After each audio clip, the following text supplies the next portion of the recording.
We're Cory, Boone, and Kaitlyn Williams. And this is Lab 7 Interference.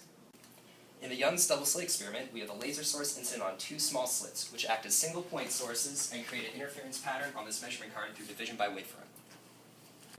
Go. Okay. The goal of this experiment was to measure the distance between the two slits and compare to the given value of 250 microns. In order to do that, for different values of the distance between the slits in the measuring card and the measured fringe spacing on the measuring card and the given wavelength 633 nanometers, we would calculate distance between the slits. Our average value was 245.925 microns, which had a percent error of 1.6% from the given value and an RSS of 1 millimeter. This was within the given 5 micron tolerance. We used a ripple tank to demonstrate two-point interference in which we have two dippers oscillating in the water, generating spherical waves. When we set them to be in phase, we observe the interference pattern between them, and then when we switch them to be out of phase, the light lines turn to dark and the dark lines switch to light, inverting the pattern we saw. We then switched it to both be in phase and adjusted the frequency until we could see 5, 6, and 7 wavelengths separations between the two dippers.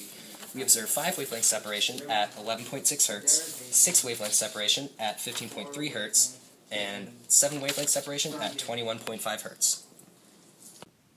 Here with the Lloyd's mirror portion of the experiment, we have a laser heating source which creates light through a pinhole incident on a plane mirror. This plane mirror creates a real and imaginary light which reflects onto an image that forms on the detector. This detector processes an image onto this computer here, and through this computer we run a MATLAB program that helps determine the fringe spacing. Now we perform several height adjustments for this mirror in order to change the separation between the real and the imaginary image. This creates a various list of fringe spacings, which we can then plot over here on a graph to show the correlation between fringe spacing and the separation between the real and the imaginary image. We see here that we have a linear regression, giving us a slope of about -309. That's in microns squared. So with this slope, we can take it and calculate the wavelength of the Heaney laser by simply dividing by this D value, which is the separation between the pinhole and the detector.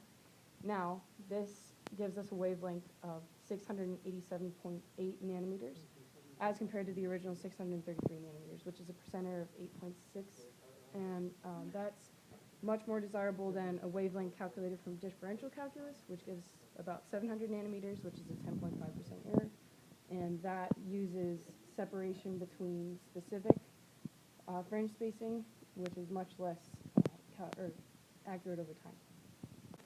This is the differential calculus used for the Lloyd's mirror experiment. A plane wave incident at a mirror at a 45-degree angle creates a k-vector perpendicular to the mirror. Thanks, guys!